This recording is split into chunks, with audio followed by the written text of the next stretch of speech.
साथियों, आप सभी को मेरा नमस्कार।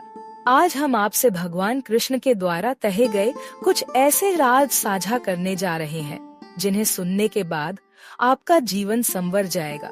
आपके जीवन में सुख समृद्धि आएगी अगर आप कड़ी मेहनत करते हैं, और तब भी आपके जीवन में वो खुशियाँ नहीं है जिनकी आपको तलाश है, तो हो सकता है कि आप जाने अनजाने में कुछ ऐसी गलतियाँ कर रहे हैं जो कि भागवत के अनुसार गलत हो और वो आपको नहीं करनी चाहिए। कथा की शुरुआत करें उससे पहले हम यह कामना करते हैं कि भगवान कृष्ण आप सभी के जीवन में खुशियाँ लाए और आपको सद्मार्ग दिखाए। कथा को सुनने से पहले सब्सक्राइब करें और अपने परिवार के साथ भी साझा करें ताकि आपके चाहने वाले भी सभी तरह की परेशानियों से बाहर निकल सकें। भागवत गीता हमारे जीवन का एक ऐसा मूल रहस्य है, एक ऐसी उपन्यास है जिसमें जीवन से जुड़ी सारी दुविधाओं का निवारण बताया गया है, बशर्ते हम उनका पालन करें। गीता का वाचन भगवान कृष्ण ने पार्थ यानी कि अर्जुन से उस समय किया था जब वो रणभूमि में थे। इस समय पांडव और कौरवों के बीच युद्ध चल रहा था। अर्जुन अपने भाइयों से लड़ने से डर रहे थे। उनके मन में ऐसे कई सवाल आ रहे थे जिनका जवाब वो नहीं सोच पा रहे थे। इसी दौरान भगवान कृष्ण ने उनके मन के सारे वहम और शंका को दूर करने के लिए भागवत गीता का वाचन किया।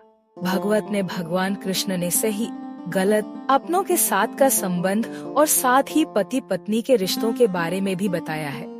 काम, क्रोध, लोभ, मोह, इन सभी चीजों से किस तरह बचा जा सकता है, इसके बारे में भी भगवान कृष्ण ने भागवत में बतलाया है। आज हम बात कर रहे हैं पति और पत्नी के बीच के संबंध की। पत्नी के साथ किस तरह से रहना चाहिए, इसके बारे में भी भागवत गीता में लिखा गया है। सबसे पहले बात करते हैं शारीरिक संबंध की, कि आखिर किस तरह से एक पति और पत्नी के बीच में शारीरिक रिश्ता होना चाहिए। भागवत के 7वें अध्याय के 11वें खंड में भगवान कृष्ण अर्जुन से कहते हैं, मैं बलवानों का बल हूँ जो वासना और इच्छा से रहित है। मैं वह काम जीवन हूँ जो धर्म के विरुद्ध नहीं है। हे भरतराज अर्जुन, बलवान व्यक्ति की शक्ति का उपयोग कमजोरों की रक्षा के लिए होना चाहिए, व्यक्तिगत आक्रमण के लिए नहीं। इसी प्रकार धर्म के अनुसार यौन जीवन बच्चों के प्रजनन के लिए होना चाहिए, अन्यथा नहीं। तब माता पिता की जिम्मेदारी है कि वे अपनी संतान को कृष्ण भावना भावित बनाएं। गीता के आरंभिक भाग में कृष्ण इस बात पर जोर देते हैं कि प्रत्येक व्यक्ति को जीवन में अपने निर्धारित कर्तव्यों को जिम्मेदारी से पूरा करना चाहिए और स्वाभाविक रूप से इसमें प्रत्येक जीवन साथी के कर्तव्य भी शामिल होंगे। प्रेम और प्रेम विवाह के संबंध में भगवान कृष्ण अर्जुन से कहते हैं कि यदि कोई पुरुष किसी स्त्री से प्रेम करता है और कोई स्त्री किसी पुरुष से प्रेम करती है, लेकिन परिवार उनके प्रेम और विवाह के खिलाफ है, तो धर्म कहता है कि पुरुष और स्त्री दोनों एक दूसरे के साथ भाग जाएं और विवाह करके कहीं और शांति पूर्वक अपना जीवन व्यतीत करें।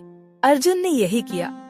भगवान कृष्ण ने उसे सुभद्रा के साथ भागने में मदद की। उन दोनों ने तब विवाह किया जब उनके परिवार उनके प्यार के खिलाफ थे। अब आप भगवान कृष्ण और अर्जुन के बीच का यह संवाद सुनिए। अर्जुन कहते हैं, हे कृष्ण, दुराचार की अधिकता से कुल की स्त्रियां दुराचारिणी हो जाती हैं। स्त्रियों के दुराचार से अवांछित संतानें जन्म लेती हैं। यहाँ अर्जुन कृष्ण से कह रहे हैं कि विभिन्न जातियों के परिवार में स्त्रियां भ्रष्ट हो जाती हैं और परिवार के पितृ उचित पिंड प्राप्त किए बिना ही मर जाते हैं, जिससे परिवार नरक के द्वार पर चला जाता है। जब अवांछित जनसंख्या बढ़ जाती है तो परिवार और वंश परंपरा को नष्ट करने वालों दोनों के लिए नारकीय स्थिति पैदा हो जाती है। ऐसे भ्रष्ट परिवारों में पितरों को भोजन और जल का तर्पण नहीं किया जाता। तब कृष्ण कहते हैं, हे पार्थ, इस अपरुषत्व के आगे झुकना तुम्हें शोभा नहीं देता। हे शत्रुओं को पराजित करने वाले, हृदय की ऐसी क्षुद्र दुर्बलता को त्याग कर उठो। इसलिए भगवत गीता में भगवान कृष्ण ने स्पष्ट रूप से अंतरजातीय विवाह का समर्थन किया है।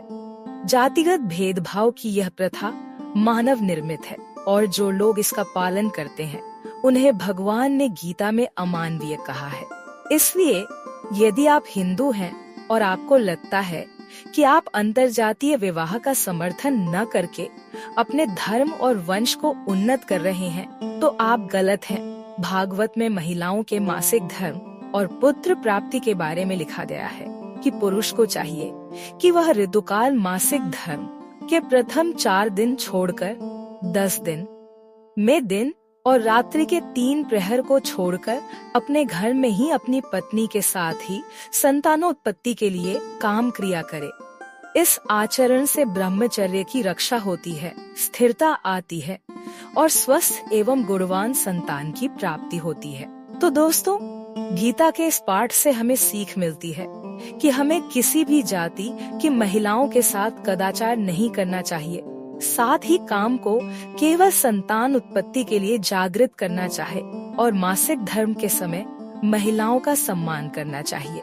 यह जानकारी अगर आपको अच्छी लगी हो तो जाते जाते चैनल को सब्सक्राइब जरूर करें।